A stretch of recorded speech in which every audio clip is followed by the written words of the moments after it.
Las opiniones expresadas en este programa son responsabilidad de quienes las emiten y no reflejan la posición del canal del Congreso.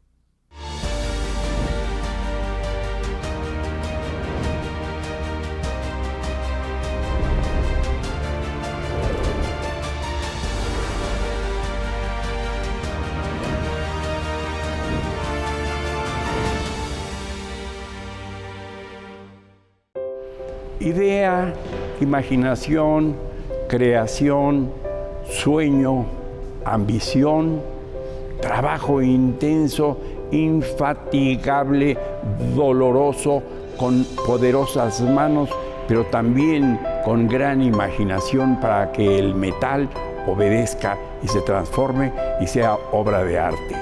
Eso hace nuestro entrevistado hoy, Sebastián, el gran escultor mexicano, que habla en exclusiva aquí largamente en el canal del Congreso. No se lo pierda.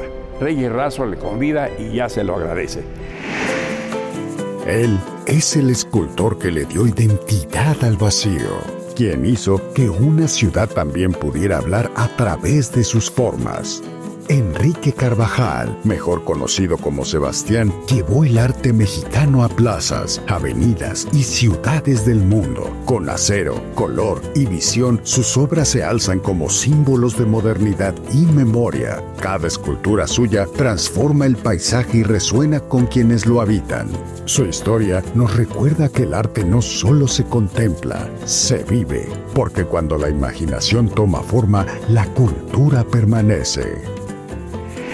Ciudad de México, rumbo de San Pedro de los Pinos, lugar de residencia del formidable dramaturgo ya desaparecido lamentablemente Emilio Carballido, del que no se olvida su obra notable que escribió junto con Sergio Magaña, El viaje de no crecida, y que ilustró muchísimo a los jóvenes que iban a la primaria en los años 50 del siglo XX. San Pedro de los Pinos, lugar de residencia de este formidable también escritor, novelista, periodista. Todo lo abarcó Vicente Leñero jalisciense en su vida para informar. Lo conocí director de la revista Claudia, fue mi jefe, breve tiempo, pero dejó una honda huella en este rumbo de San Pedro de los Pinos y en la vida nacional a través de sus artículos periodísticos, dirigiendo incluso una revista femenina, la revista Claudia, allá en la calle de Morelos 16, en 1968, y congregaba, le decían sus amigos, el Leñas. ¿Quiénes? José Agustín, Gustavo Sáenz, Parménides García Saldaña, en fin, la generación de la nueva ola. Rumbo de San Pedro de los Pinos, residencia de la imaginación, lugar de creación, viva, actual, tangible, visible, evidente y enorgullecedora. Es la Fundación Sebastián. Lleva el nombre de un artista consagrado mundialmente, un mexicano nacido en Camargo, Chihuahua, la misma tierra de José David Alfaro Siqueiros, la misma tierra de la inolvidable Lucha Villa, gran cantante, que nos dio tanto gusto y tanto festejo y tanta fiesta. Me contaba Ignacio López Tarso cuando hizo con ella una película aquella del Gallo de Oro, y gran actriz, Lucha Villa. Pues este es el estudio, este es el mundo, este es el universo del mexicano Sebastián. Hombre aplaudido, reconocido, reitero, mundialmente por su imaginación, por su creación. Pero es tan visible, es tan evidente que todo puede empezar aquí en la Fundación Sebastián por el rumbo de la Avenida Patriotismo en esta Ciudad de México, San Pedro de los Pinos, que vale la pena preguntar. La leyenda de un niño, es sabido que en ese aspecto, en esa etapa de su vida, maestro Sebastián, jugaba usted en las márgenes de un arroyuelo, en las márgenes de un río cercano allá a su domicilio en Camargo, y empezaba a trabajar con la arena húmeda, la modelaba, quería sacarle otro provecho que el de mero servir de Rivera. ¿Qué nos puede contar aquí de esa infancia, de ese inicio, de esa imaginación, de ese despertar de su imaginación? Muchísimas gracias, la verdad que qué honor estar en este programa y estar contigo, que somos amigos de toda la vida. Gracias. La verdad es que yo respeto mucho al niño y al adolescente que con su fortaleza me trajeron hasta acá para estar aquí contigo platicando. Este niño, pues muy solitario, se iba al río, tú lo narras, para juntar el lodo y el barro, que era el barro, Sí. ¿sí? Y hacer figurillas, la tierra, sí. Me iba en mi bicicleta y me lo traía en un balde, en una cubeta. Entonces, con eso modelaba desde muy chiquillo. Igual con la masa del nixtamal, cuando iba con Casero, mi madre, claro. cuando iba con mi madre a recoger el nixtamal del molino de nixtamal, pues yo agarraba una bola de nixtamal, una me comía y otra La hacía trabajabas. figurillas, ¿no? Esa fue muy, muy fuerte mi visión de la infancia, de trabajar con lo dúctil y con la dimensión, con la tercera dimensión, ¿no? Haciendo volúmenes y animales y cositas que me enseñaba mi madre. Mi madre fue muy importante en mi formación. Ajá. ¿Cómo se porque, llamaba tu mami? Soledad Carvajal Ajá. González.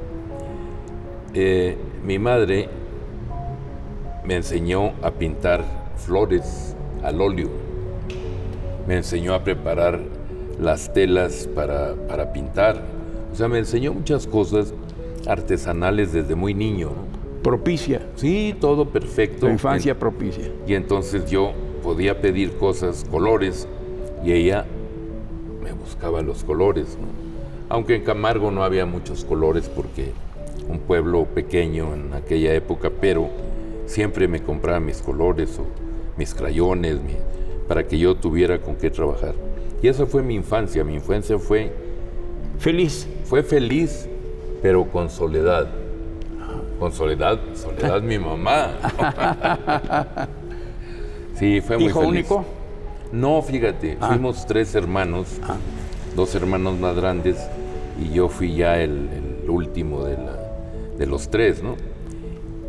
Que me llevaban como 8 o 10 años, era mucho. O Entonces si yo se era fue como una único. infancia solitaria. Solitario, sí. Pero bien, porque era un poquito vaguísimo. Me iba al río solo, me perdí ahí en el río.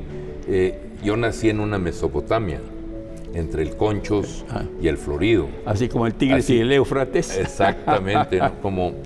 Y Siqueiros nació también allá, ¿no? Entonces, a mí me pesaba mucho el sentimiento de conocer o de saber que el coronelazo había Ajá. nacido... José David. Sí, había Alfaro nacido Siqueiros. en Camargo, y bueno, era un peso fuerte, conceptual y de superación, pues, ¿no? Pero luego me di cuenta que los artistas, pues somos, cuando nos formamos y tenemos un lenguaje, somos solo uno, no hay 2 iguales, ¿no? Irrepetibles. Entonces dije, no, pues Siqueiros está muy bien, me enseñó mucho, aprendí mucho de él, pero no puedo ser igual que Siqueiros, tengo que ser Hallar mi Sebastián, ruta. ser yo, y me aboqué a eso. Y pasaron muchas cosas en el camino, pues, pero entré a la Academia de San Carlos y ahí me formé. Ay, pero ese lugar de asombro que acabo de describir en los prolegómenos de esta plática, vamos al asombro que te causa tu nieto. Un nieto que tiene 4 años, 5 años. 4 años, sí.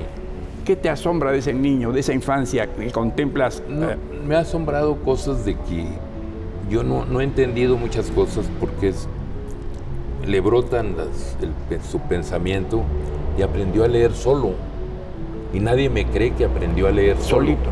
Y lee bien. Ajá. Lee claro, De corrido, perfecto, como se de dice. corrido. Lee como, no digo como si fuera un niño de secundaria, porque No, a veces los niños de secundaria no saben leer. No, es cierto. Lee mejor. Lamentablemente la Sí, lectura en voz alta. lee perfecto, lee cuentos. Ajá. Y yo me quedo de veras apantallado porque yo fui pésimo para leer, ¿no? Ajá. Entonces digo, ¿de dónde lo sacó, no? No se parece a mí. Ajá. No, es buen pintor el niño, ¿no? Pues lo ves aquí en las fotos que está ayudándome a pintar las esculturas, ¿no? Ah, ¿cómo se llama? Se llama Sebastián, para variar. Bueno, ¿sí? por Es el auténtico. Yo soy puro cuento porque yo no me llamo Sebastián, ¿no? te llamas Enrique Carvajal. Pero y mundialmente eres reconocido como Sebastián. Sebastián escultor. Sí. Ha variado tu visión del arte.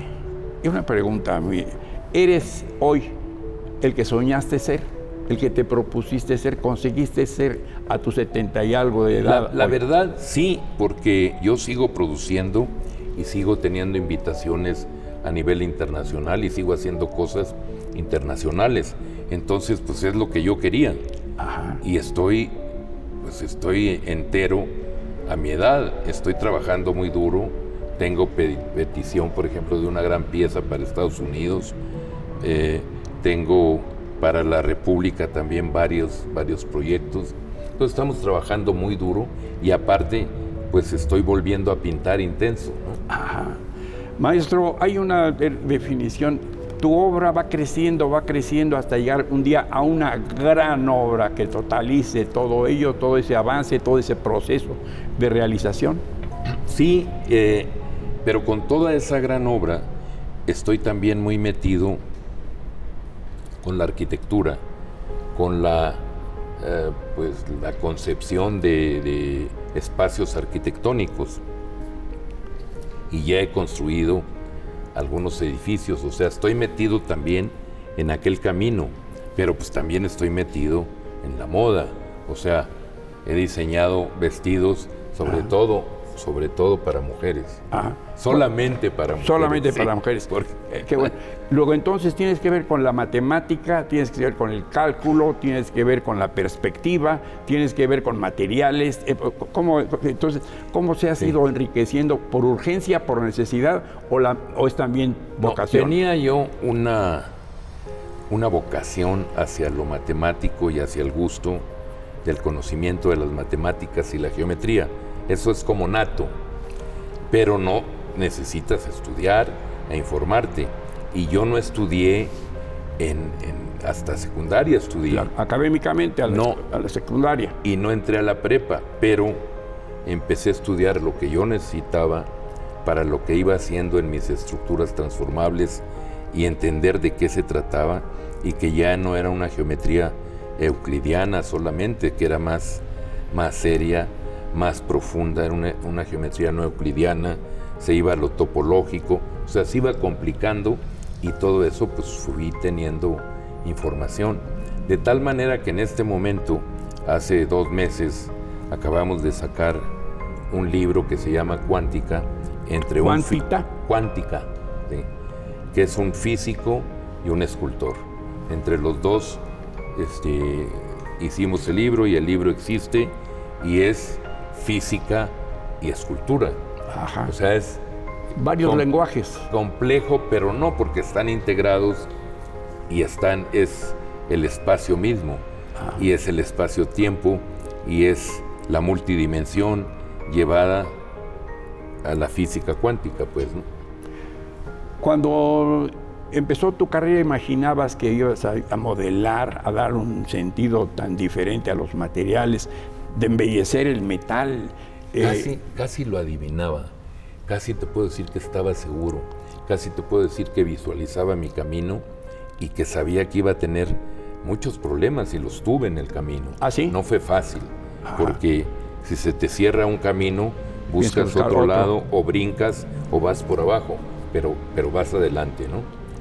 Hay muchos seres que se rinden, chocan y se rinden y ya no hicieron nada. Pues ese niño y ese adolescente me enseñaron a no rajarme, pues a seguir adelante, ¿no? ¿Algún tutor, algún mecenas? Bueno, primero mi madre, claro. y luego mi maestra de inglés, que me ayudó mucho y me ayudó a que me saliera de Camargo. Yo tenía 16 años y me dijo, vete, no digas que yo te estoy aconsejando porque eres menor de edad, pero vete, tú me entiendes, no debes de quedarte aquí. Y me vine a México y después del 68 yo empecé a buscar cartas para conseguir una beca para irme a París, y así fue como conocí a una gran señora crítica de arte, Ida Rodríguez Prampolini. y le fui a pedir una carta de recomendación. Me dijo, no te sirve de nada. Yo te la doy, pero no te sirve de nada. A ti te debe de conocer Matías Geritz. Le digo, no, pero Matías es muy famoso, es inalcanzable, yo no puedo, no me va a dar una cita, ¿no? Eso es imposible. Me dice, no, a ti te debe conocer Matías Geritz, es mi esposo. Y ahí el destino de mi vida se transformó, cambió. Claro. Yo te la consigo. Me consiguió la cita con Matías, vio mis obras, me invitó a dar clases de arquitectura. No sé, por currículum, por lo que yo ya había hecho con el Salón Independiente, porque había exhibido con todos, porque había tenido ya 2 bienales de jóvenes de París, entré con un nombramiento de arquitectura. Ajá. Y fui su maestro adjunto y me enseñó tantas cosas, Matías, para que estuviera dando las clases, que me daba clases particulares, que yo tuve un maestro genial, claro, grande, privilegio. Para mí solo, sí. Claro. Eso es destino. Matías es el autor de las torres de satélite, ¿verdad? Famosas. Y luego fue, definitivamente, pues yo lo adopté como mi padre. Tan fue así que mi hijo se llama Matías. Ajá. Mi hijo mayor es Matías por Matías, y fue su Geritz. Padrino, ¿no? Ajá. Entonces se hizo una relación muy fuerte de convivencia y de trabajo, y él me abrió las puertas de México. Sin modestia, porque es falsa, ¿qué vio? ¿Por qué la señora, la esposa y el marido te adoptan este cuadro? ¿Qué te vieron? ¿Qué tenías? Bueno, ¿Qué tienes? Yo ¿Qué le presenté mis cosas, lo que hacía. Él no me dijo nada, ni me echaba porras, ni decía nada, ¿no? Nada más me dijo, quédese a dar clases conmigo. Digo, pues yo no puedo, yo no sé, que soy honesto, yo no sé dar clases. Dice, bueno, quédese de oyente. Y me quedé de oyente 2 semanas. A las 2 semanas se dio cuenta que yo estaba dando clases de geometría a mis compañeros, ¿no? Y entonces llegó y paró la clase y me dice, venga, ¿ya se dio cuenta que está dando clases? Digo, no, pero así es bien fácil, es lo que yo sé. Eso quiero. Véngase. Transmita lo que sabe. Claro. Vamos con el director para hacer... formalizar. Sí. Y así fue, ¿no? Y entonces me dijo, yo voy a hacer las llaves de México de usted. ¿Voy a hacer? Las llaves de México. Vamos a trabajar en un proyecto mío, nos vamos a ir a trabajar y usted va a hacer los planos y va a hacer las maquetas. Pues eso sí sabía hacer yo, ¿no? Yo sí, cuando lo que guste, ¿no? Nada más con una condición. Estudie la prepa, estudie inglés y saque su pasaporte, ¿no? Y yo saqué mi pasaporte y mi visa luego. Ajá. Pero no estudié inglés ni la prepa, ¿no? Porque yo ya estaba trabajando profesionalmente y decía, bueno, pues voy a la prepa o sigo con mi obra, ¿no? Y sigo produciendo o qué. ¿Y qué es mi obra? ¿Cómo la sintetizabas en esa obra? Con mi lenguaje estaba buscando una manera de decir cosas con mi lenguaje y de ser escultor. Y creo que había mucha madurez y que eso es lo que vio Matías. Pero te platico qué decía Matías. Matías tenía muchos amigos mexicanos, entre los arquitectos, por ejemplo, a Mario Pani, al gran Mario Pani, sí. ¿no? ¿Sí? Al arquitecto Ramírez Vázquez, al gran arquitecto Ramírez Vázquez, don Pedro. Claro. Entonces, él les platicaba. Y platicaba de 3 que él había conocido al llegar a México, solo 3 genios, ¿no? Y decía, José Luis Cuevas, Pedro Friedeberg y Sebastián. Pero eso les platicaba a ellos, ¿no? Ajá. A mí no me decía nada, ¿no? No te fueras a envanecer. Sí, exacto. Claro. Y entonces, a mí me da risa después porque yo fui a trabajar con él a Israel, hicimos todo ya, y me dice, oye, te veo en el Hotel Rey David, en el lobby. Te voy a presentar a Calder y a Noguchi. Ok. Yo fui, me senté ahí. Y de repente, Calder, sí. De repente vi entrar al arquitecto Ramírez Vázquez y dije... Don Pedro. Sí, yo sé quién es, pero pues, yo lo conozco, él no me conoce a mí, pero... Creador y rector de la Sí, Universidad Metropolitana. gran y de mil mexicano, cosas. ¿no? Gran mexicano. Entonces exacto. entró y daba vueltas y vueltas, esperando a Matías también, y me ve y me dice, tú debes de ser mexicano. Y le digo, pues que no se nota, ¿no? Entonces ya se sentó y me dice, ¿y tú qué haces aquí? Ah, no, pues yo estoy trabajando en un proyecto de Matías Geritz. ¿Y cómo te llamas? Pues me llamo Enrique, pero soy el escultor Sebastián. Me dice, no, ¿eres el genio de Matías? Digo, pues no sé, él a todo mundo le dice que eres genio. Digo, pues qué bueno que me lo dices, porque a mí no. A mí me decía de todo lo que hacía me decía, no hombre, eso es café frío, eso no vale la pena, de mis cosas, ¿no? Era como padre, pues. Exigente. Entonces, eso fue mi imagen con Matías Geritz, y eso fue lo que cambió mi destino, en mi vocación, y sí me hizo internacional, porque sí me abrió las puertas. Desde que fui a Israel en 73 ya no dejé de viajar nunca, ni de visitar escultores, artistas de todas las tallas, ¿no? Querido maestro Sebastián, ¿qué se siente ser genio? No, es que yo nunca me la creí. Ajá. No, eso es, yo creo que es un mero dicho de que tiene talento o algo así. No, la verdad, te voy a confesar. Por favor. Cuando yo era niño sí me sentía diferente porque andaba solo y yo veía que era diferente a los otros niños porque no entendían lo que yo estaba haciendo, porque yo hacía cosas creativas y pintaba y todo. Con habilidad, con sensibilidad. Ellos no lo hacían ni lo entendían y decían, pues está loco. Entonces, en ese sentido sí me sentía diferente, como que era un personaje diferente a todos aparte, ¿no?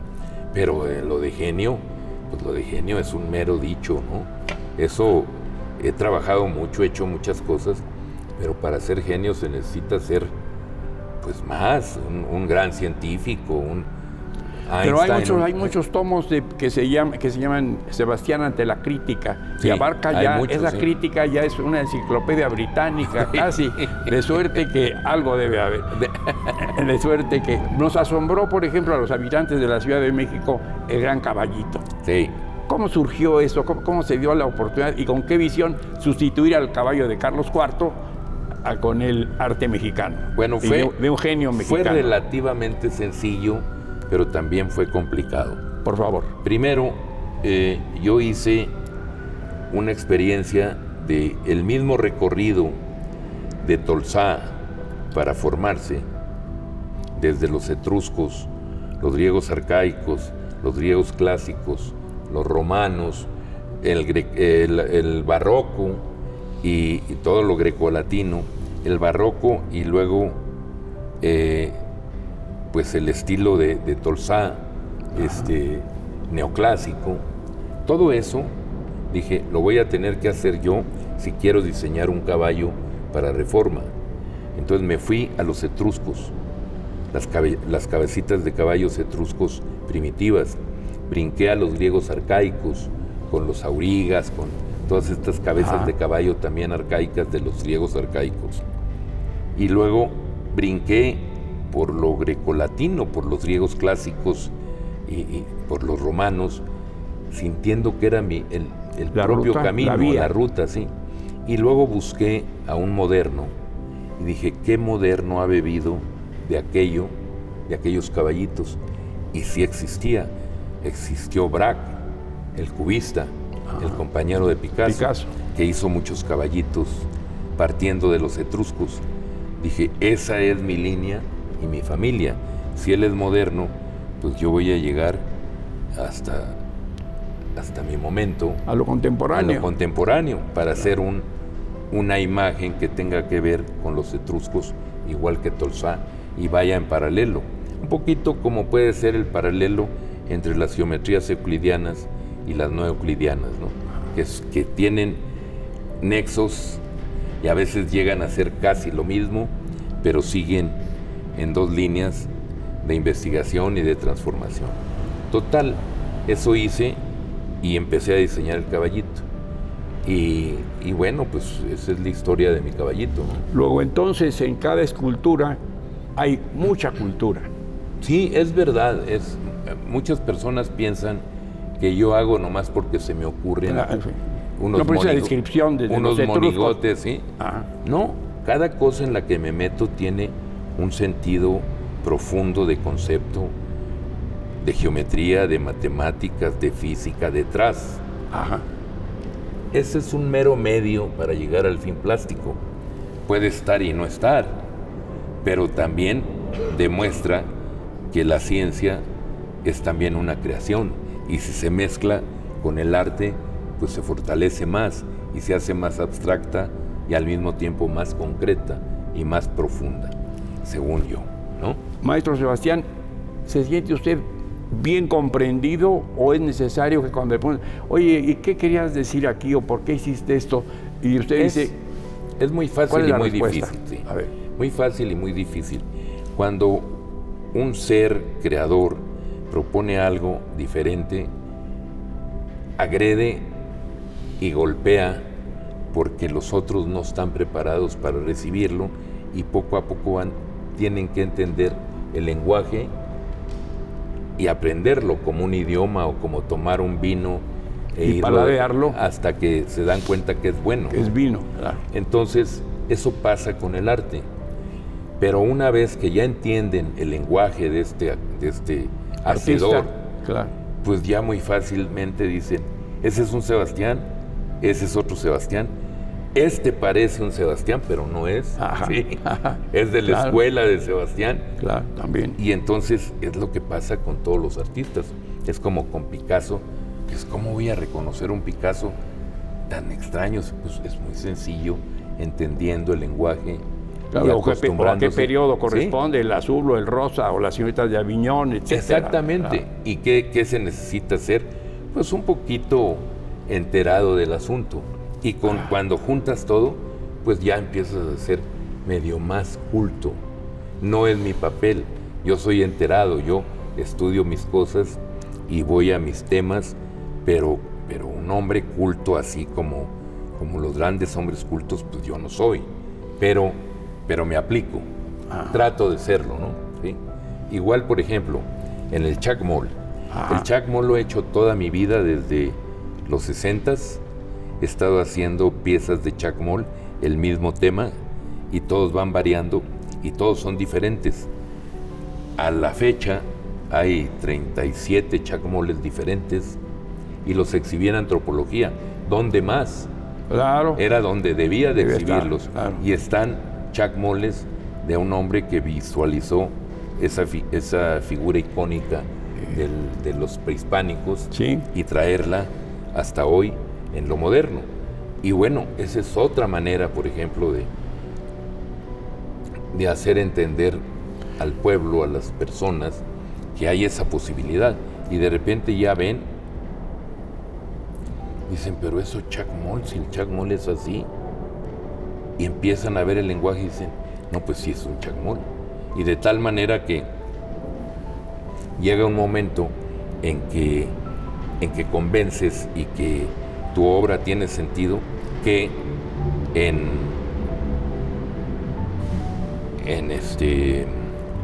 allá en la universidad, no, en la universidad,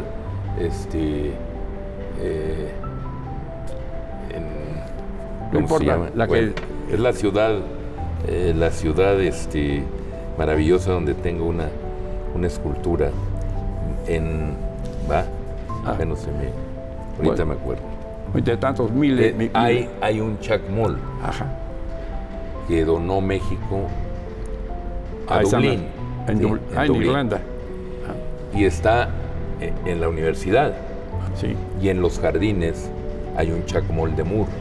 Entonces estoy muy bien acompañado. ¿Sí? Ya una vez que está digerido, mi manera de hacer un chacmol, pues, ¿no? Y en la creación, en ese proceso de imaginar, de ver, de visualizar mentalmente la obra, ¿sigue siendo un solitario? Esa labor estrictamente, sí, la creación es de un Debe individuo. de ser. Todos los seres, hay muchos tipos de soledades en el universo. Hay la soledad buena, la soledad mala, pero hay la soledad del sol en el desierto, la soledad del desierto, la soledad mi madre, hay muchas soledades, pero la del artista es una soledad buena. Necesita crear en soledad porque nadie lo debe molestar ni influenciar, o que sus mismos familiares lleguen y dicen, oye, ¿por qué no le cambias ese rojo y le pones un verde? Los mandas al diablo y les dices, ya, no haces nada y te callas y se van y sigues trabajando. Eso necesita ser en soledad. No puedes hacer una escultura en equipo porque la tienen que firmar todos, ¿no? ¿Y cómo evitar, cómo ser autocrítico para ser siempre exigente? Bueno, ¿Cómo te exiges tanto, Sebastián? Cuando un artista tiene conciencia de que debe de formar un lenguaje sólido, maduro, suyo, tiene que trabajar muy duro y ser muy honesto, con una ética profunda que a nadie le importa, pero a él sí. Entonces llegas a encontrar la solidez de tu lenguaje y es una manera mágica que te das cuenta que ya hay madurez, que con ese lenguaje puedes decir el universo. Y entonces lo que se te ocurre de símbolos, una paloma, un caballo, un chacmol, un etcétera, ¿no? Lo puedes decir con tu lenguaje. En ese momento ya tienes madurez y sabes cómo tratar tu lenguaje. Y siempre te exiges el no traicionar a tu propio lenguaje. No conformarte, no decir eso ya salió ya. Sí, no, exactamente, porque todo debe ser excelso. El arte es excelsitud. Si no es excelso, no es arte. ¿Sí? Entonces, una obra de Picasso y una de Tamayo, las dos son excelsas, claro. Las dos son iguales de grandes. Claro. No hay que, este es Picasso y este es Tamayo, porque Picasso ganó más dinero. No, son excelsas, o Miguel Ángel o Leonardo. Claro. Las obras son excelsas y brincan al universo. Ya no hay ni bueno ni malo, es excelente, pues es excelso, ¿no?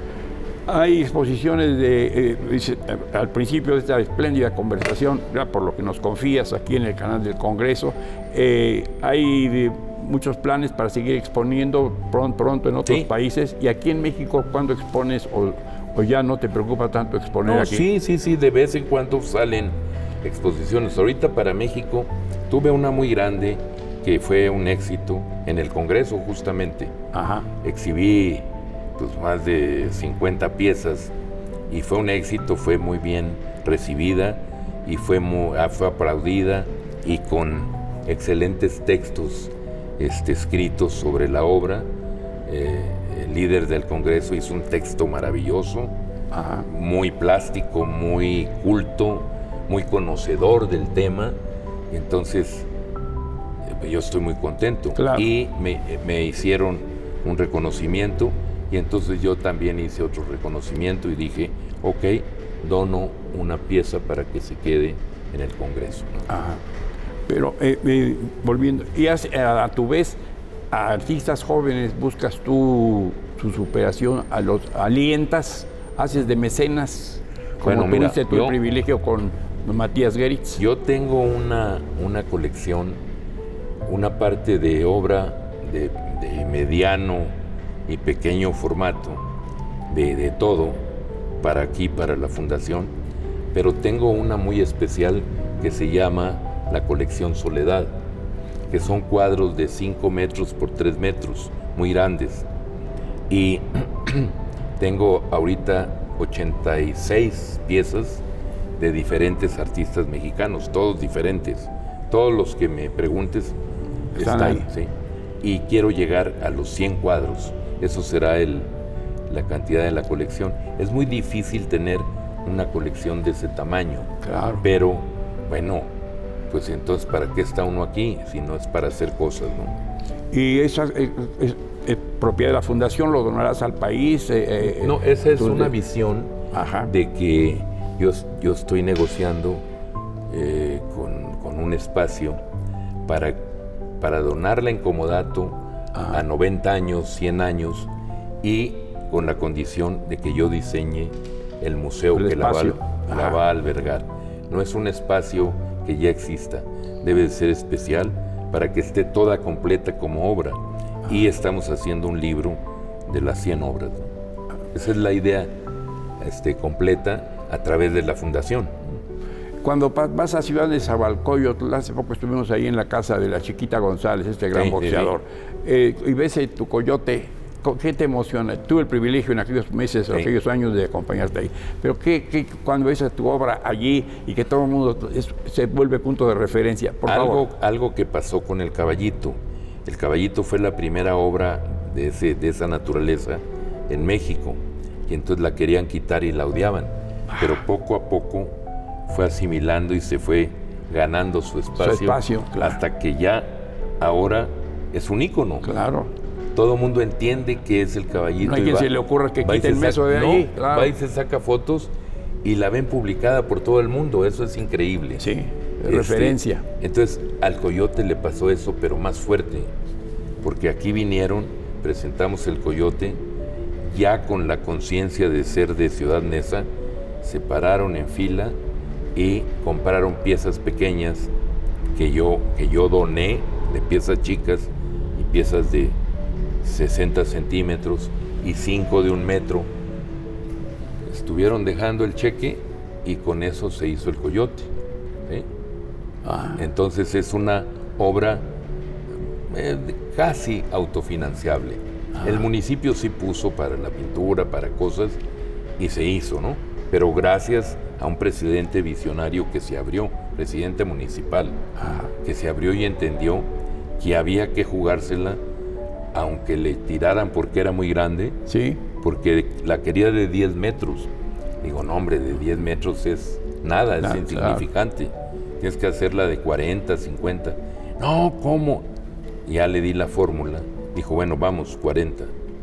Y ahí está. Sí. Y yo les dije aquí, esa obra va a ser icónica y el pueblo de Nezahualcóyotl la va a adorar. Claro. Y así pasó.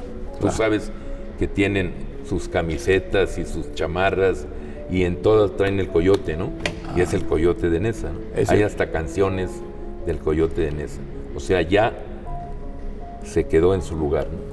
Hay una rutina que te exijas tú mismo, maestro Sebastián, para no flaquear, para no perder músculo, para no perder tu lenguaje.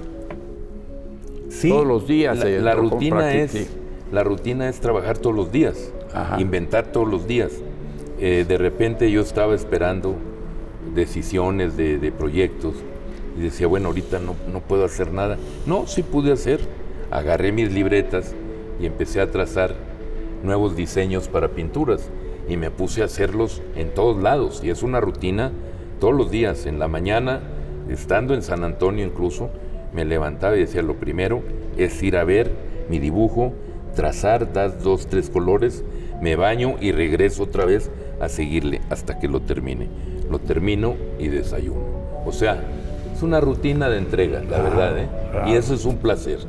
Y el día que flaqueaste, te lo reprochas porque es un tiempo perdido e irrecuperable. Es que uno, cuando se va a una fiesta y que pierde el tiempo y que también es necesario por los amigos, pero no descansas como descansas después de cansarte trabajando en lo tuyo, ¿no? Yo me paso horas y en la madrugada ya estoy cansado de estar trazando o trabajando y me voy a dormir y duermo maravillosamente y descanso perfecto, con satisfacción. Pero cuando ando en una fiesta, pues llego cansado y no me recupero, es diferente, ¿no? Claro. ¿Hay una fama dañina? Pues no creo, ¿eh? Pues digo, porque te distrae, porque te merma, porque te mengua tiempo de creación. Pero es necesario también, te digo, porque tener una jerga de esa naturaleza con amigos y estar contento también te hace falta para el espíritu, para ti, para saber que están tus amigos, que estás contento, que pues es que hay que hacerlo, pues, ¿no? Que la vida es así también, así ¿no? Es, también sí. Hay que combinarlo uno con lo otro. Una pieza que ames por encima de todas, una obra que recuerdes con tanto amor, tanto trabajo que te costó. Hay una que recuerdo con mucho cariño, que se llama Suru. Suru. Y la recuerdo por esto, porque entré en un concurso en Japón, en Kadoma, con dos escultores más japoneses y yo, internacional. Bueno, piden un artista internacional. Claro. Pues mexicano, pero que haya hecho obra internacional. Y entré al concurso y mandé un suru, una garza blanca. Y de repente me hablan y me dicen, pues ganaste. Y les gané a los 2 escultores más reconocidos en ese momento en Japón. Eso ha sido, digo, un gusto de saberte competente y saberte que estás en el mundo. Pero lo más bonito fue esto, que yo hice de esa escultura un haiku escultórico, un poema corto escultórico. En un paralelo con el haiku, con la figura de 5 sílabas del poema japonés, hice una escultura con 5 elementos, proporciones, siempre estaba el 5 para armar y decirlo igual que el poema corto. Entonces lo que dije fue garza blanca. Y es así que, bueno, la garza mete su pico y una pata en el suelo, esconde la otra en el plumaje, revolotean las alas y eso es garza blanca, ¿no? Entonces es muy corto todo, pero la ves y es una escultura de una garza en mi lenguaje y ganó el concurso. Todo eso junto es muy, muy, muy bonito para la historia de mi vida. Y le llamaron el primer haiku escultórico en el mundo. Y los proyectos por venir, ¿está la gran obra todavía pendiente o ya nos ha dado Sebastián lo mejor de sí mismo a lo largo de buena parte del siglo XX y ya 26 años del XXI? No, fíjate, yo creo que siempre hay que la última es la mejor, porque hay que entregarse y hay que sacar las fuerzas de todos lados. Estamos haciendo una para Southfield y Detroit, para el límite de las 2 ciudades. Y esta pieza es de 34 metros de altura, pero es una pieza que sale de la física y que es pues una onda y una partícula.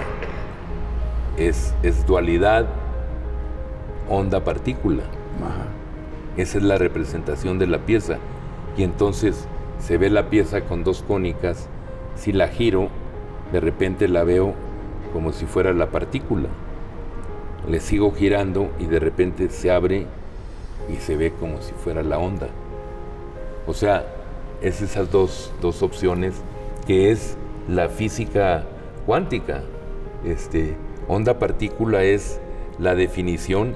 Para unos es onda, para otros es partícula, para otros es onda-partícula. En la luz llega por cantidades de energía, claro. En onda, partícula, onda. Yo no soy un conocedor. Pero sí es la luz, claro. Pero sí, entonces eso es la representación de mi escultura. Y pues es lo que estoy haciendo ahorita. En eso estoy, pues, ¿no? ¿Y los materiales obedecen o se niegan, se resisten o colaboran? No, siempre hay que dominarlos, pero también siempre dan lo mejor de ellos, ¿no? Por ejemplo, nosotros hemos aprendido a trabajar el hierro, que es duro, es fuerte, claro, como cartón o como papel, dúctil, por las dimensiones. ¿Así de flexible? Sí, es que, bueno, entre comillas, desde luego. Entran las grúas y se cuelga la hoja y se acomoda y llega exacto la plantilla al lugar que tiene que llegar y nada más se van jalando un poquito y se suelda y ya está tersa. Ajá, y entonces todo el mundo dice, ¿cómo le hacen para rolar semejante pieza? Se rola con el esfuerzo mismo del espacio. Se colabora. Y ya soldada, pues ya es muy fuerte, ya es una estructura que por dentro tiene también otros puntos y se hace como de una pieza, pues, ¿no? Ajá. Un niño te asombra porque tiene 4 años y ya sabe leer de corrido.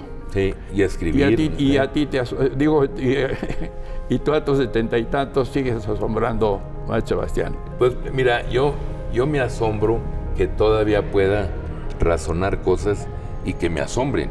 Hacer un concepto y verlo y decir, si salió, si era lo que yo tenía en la cabeza. Pero ver a un niño que aprenda solo a leer, eso es muy impresionante.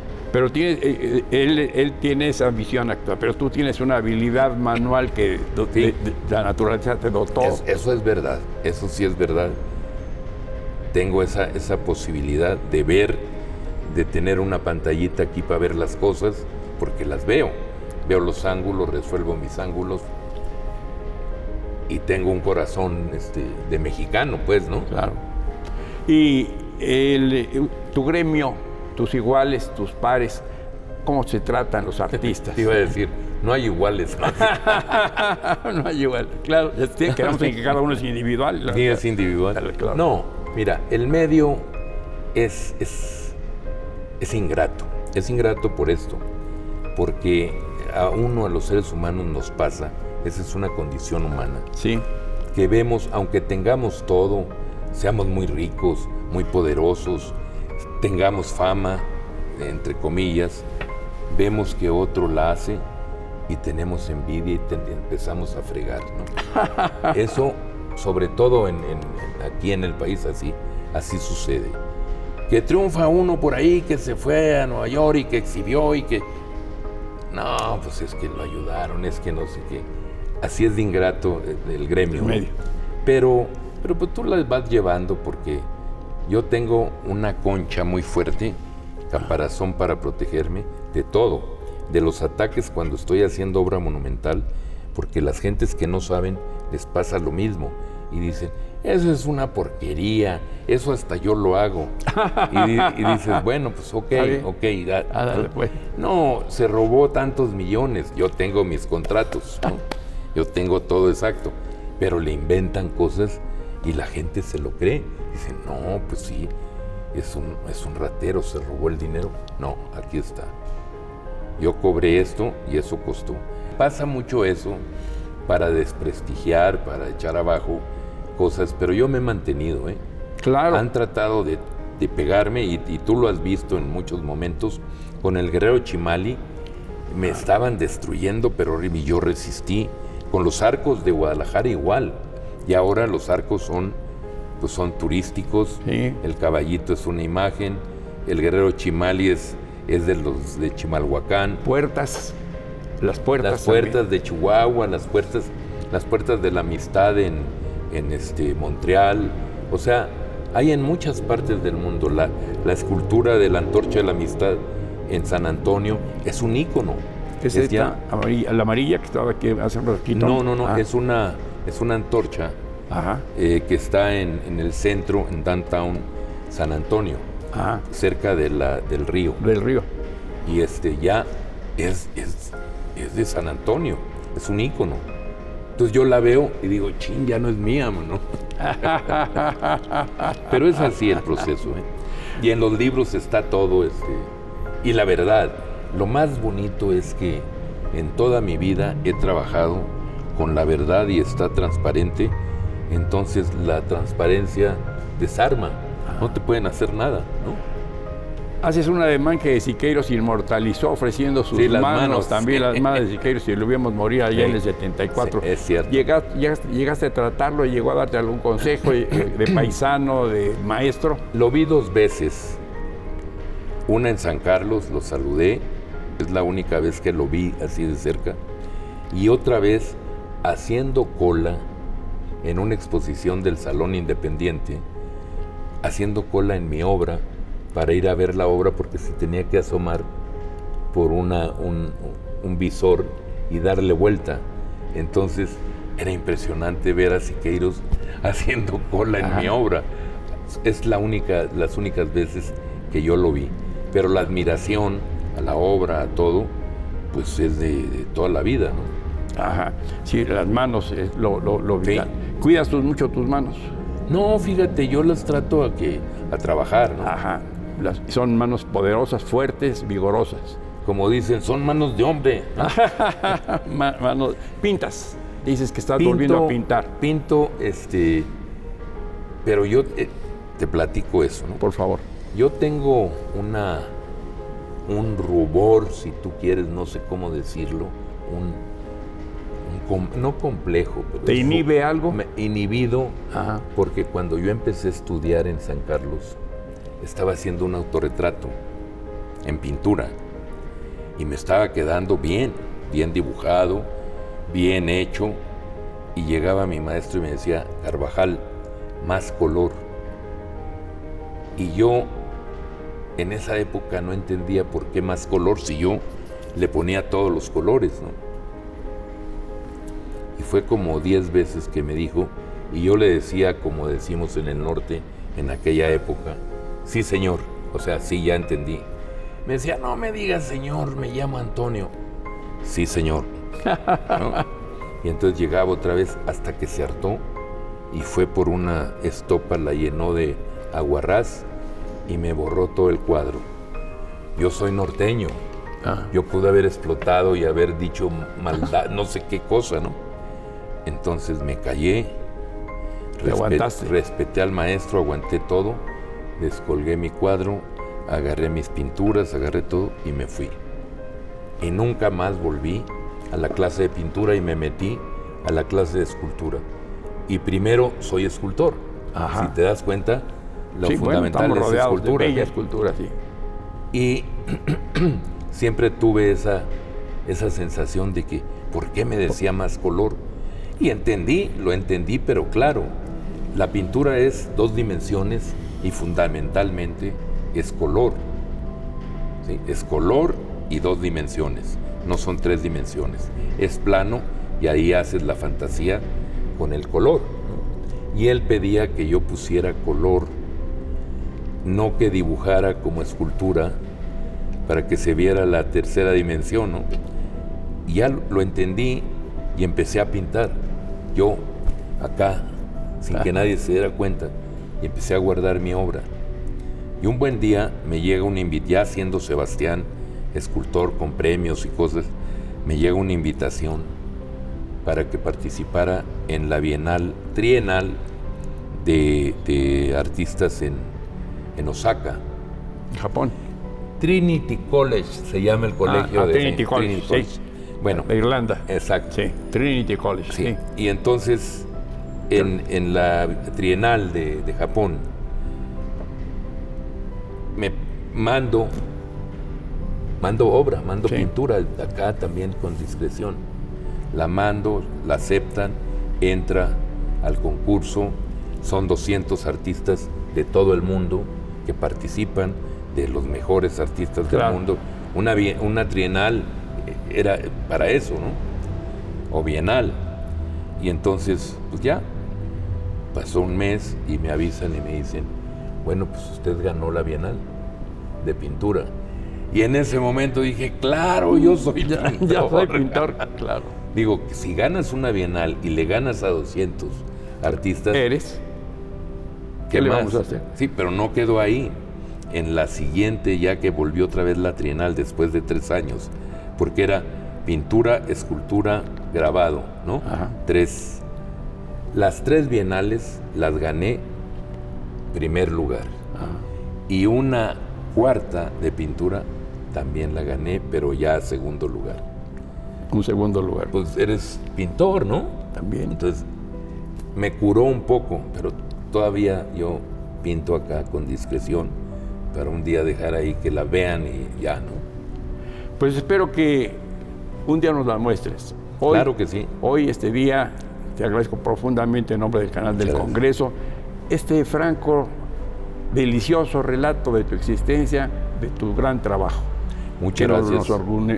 Nos enorgullece a todos los mexicanos, nos deslumbra, nos abre nuevos horizontes, nos despierta nuevas emociones. Muchas gracias, maestro Sebastián. Qué gusto.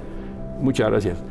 El maestro Sebastián se llama Enrique Carvajal González. Enrique Carvajal González, de Chihuahua. México. Muchas gracias. Reyes Razo le dice hasta la próxima.